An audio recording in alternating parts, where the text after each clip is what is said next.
Selamat pagi, bertemu kembali pada pelajaran prakarya dan kewirausahaan kelas 10. Materi 3, budaya non-benda. Untuk materi perancangan dan produksi kerajinan dengan inspirasi budaya non-benda oleh Ibu Niputu Veronica Darmayanti. Adapun tujuan pembelajaran kita pada pagi hari ini, siswa dapat mengidentifikasi macam-macam kerajinan berdasar inspirasi non-benda. Siswa dapat menganalisis teknik produksi kerajinan berdasar inspirasi non-benda, dan siswa dapat menganalisis tahapan proses produksi kerajinan berdasarkan inspirasi non-benda. Yang kita ketahui, budaya tradisional daerah dan material serta teknik khas daerah merupakan potensi yang harus dikembangkan, sehingga menjadi lestari dan menjadi manfaat bagi daerah tersebut.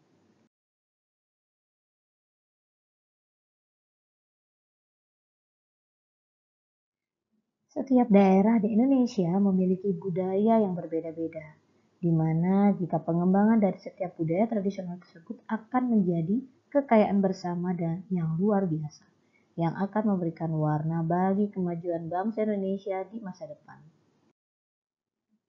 Salah satu kekayaan pengembangan budaya tradisi adalah melalui pengembangan kerajinan.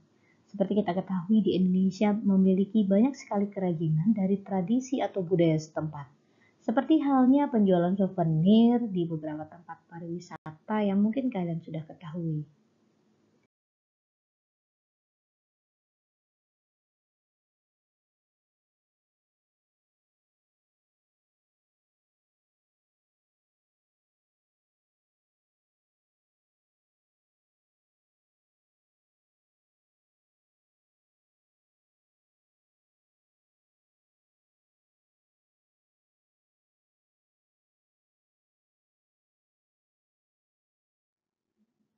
Dasar pengembangan kerajinan yaitu potensi budaya non-benda atau budaya dari tradisi yang ada di Indonesia atau tradisi setempat, ditambah potensi material dan teknik dari produksi yang mendukung. Maka terjadilah sebuah kerajinan atau sebuah produk benda yang ada. Contoh tahapan penerjemahan budaya non-benda menjadi ide benda kerajinan. Dimulai dari sebuah abstrak atau non-benda menjadi sebuah benda, di mana abstrak atau non-benda awal dimulai dari sebuah simbol. Dari simbol diletakkanlah makna dari simbol tersebut, kemudian diambil kata kunci. Dari simbol menjadi makna dan kata kunci, jadilah sebuah benda atau kerajinan. Di sini seperti contoh, simbol seperti burung enggang. Masyarakat suku Dayak sangat menghormati burung enggang dan menganggapnya sebagai panglima burung. Hampir seluruh bagian tubuh burung enggang menjadi lambang dan simbol kebesaran dari kemuliaan suku Dayak. Burung enggang juga dianggap sebagai lambang perdamaian dan persatuan. Diambillah maknanya. Di sini maknanya dari burung enggang, leluhur turun ke bumi memberikan perlindungan. Nah, dari simbol menjadi sebuah makna diambillah kata kuncinya. Kata kunci di sini adalah burung enggang dan perlindungan. Maka dari tersebut dibuatlah menjadi sebuah benda atau kerajinan. Contohnya seperti tekstil bermotif burung enggang, gantungan kunci, atau sebagainya. Tahap perancangan kerajinan dan budaya non-benda. Ada 5 tahap di sini yang akan kita bahas. Yang pertama, pencarian ide produk. Yang kedua, membuat sketsa gambar. Yang ketiga, memilih ide terbaik. Yang keempat, membuat studi model dan perencanaan produksi. 1. Pencarian ide produk. Pengetahuan seperti cerita rakyat, pantun, simbol dapat mendorong munculnya sebuah ide. Ide bisa muncul secara tidak berurutan dan tidak lengkap, tetapi dapat juga muncul secara utuh. Salah satu dari kita bisa saja memiliki ide tentang suatu bentuk unik yang akan dibuat. Jadi bentuk tersebut akan menuntut kita memikirkan teknik apa yang tepat untuk digunakan dan produk apa yang tepat untuk bentuk tersebut. Untuk mendukung pencarian ide produk, kalian dapat juga menyisipkan pertanyaan-pertanyaan saat mencari ide tersebut, seperti budaya non-benda apa saja yang akan menjadi inspirasi, produk kerajinan apa yang akan dibuat, mengapa produk kerajinan tersebut dibuat, siapa yang akan menggunakan produk kerajinan tersebut, bahan atau material apa saja yang akan dipakai, warna atau motif apa yang akan digunakan. Adakah teknik warna tertentu yang akan digunakan? Lalu bagaimana proses pembuatan produk dan alat apa yang dibutuhkan? Jadi pertanyaan-pertanyaan tersebut bisa kalian gunakan untuk membantu membuatkan ide sampai menjadi sebuah produk yang baik buat kalian ya.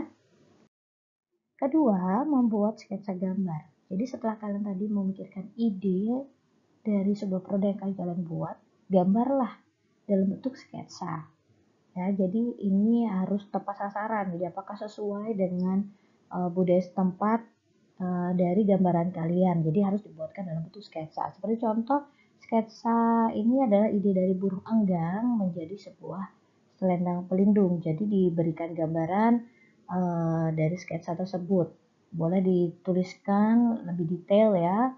Jadi gambar ini burung kas, burung enggang, kemudian di bawahnya ada paruh kasnya. Nah, ada tulisan di bawahnya misalnya selendang tersebut gambarnya seperti apa, kemudian warnanya seperti apa, gitu ya. Ketiga, pilih ide terbaik. Jadi setelah kamu menghasilkan banyak ide dan menggambarkannya dengan sketsa, mulai pertimbangkan ide mana yang paling baik, mana yang paling menyenangkan dan memungkinkan untuk dibuat. Jadi akan ada banyak sketsa-sketsa mungkin dengan pilihan banyak motif atau warna seperti itu ya.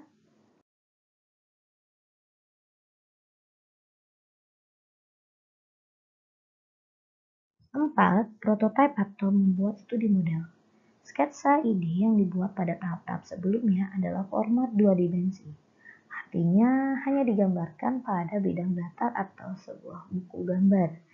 Kerajinan yang akan dibuat kali ini berbentuk 3 dimensi. Maka studi bentuk selanjutnya dilakukan dalam format 3 dimensi, yaitu dengan studi model.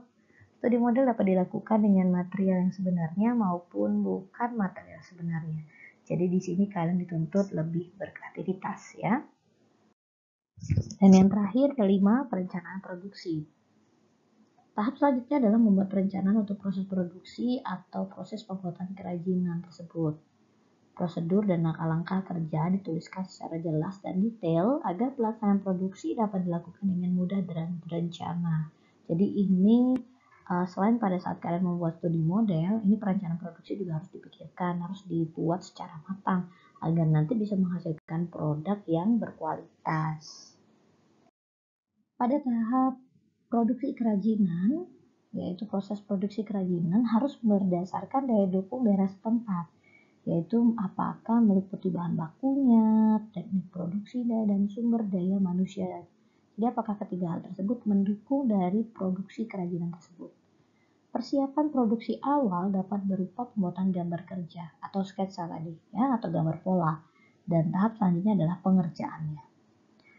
Dilanjutkan dengan tahap produksi secara umum. Ini terdiri atas pembahanan atau bahan, kemudian bagaimana proses pembentukannya, lalu bagaimana perakitan, dan terakhir adalah finishing. Dan di sini kita akan bahas sedikit ya. Tahap produksi secara umum. Yang pertama tadi adalah tahap pembahanan, adalah mempersiapkan bahan atau material agar siap dibentuk. Ini disesuaikan kembali dengan sumber yang ada di daerah setempat ya. Yang kedua adalah tahap pembentukan.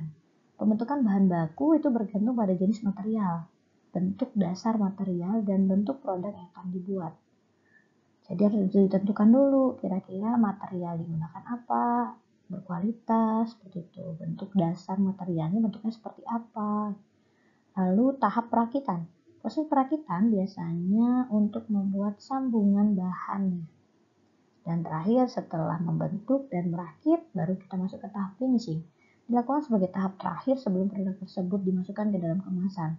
Finishing dapat berupa penghalusan dan atau pelapisan permukaan. Baik, yang terakhir adalah kita masuk ke K3, bagian kesehatan dan keselamatan kerja. Ini juga salah satu poin penting buat kalian. Ketiga adalah upaya menjaga kesehatan dan keselamatan kerja bergantung pada bahan, alat, dan proses produksi yang digunakan pada proses produksi tersebut.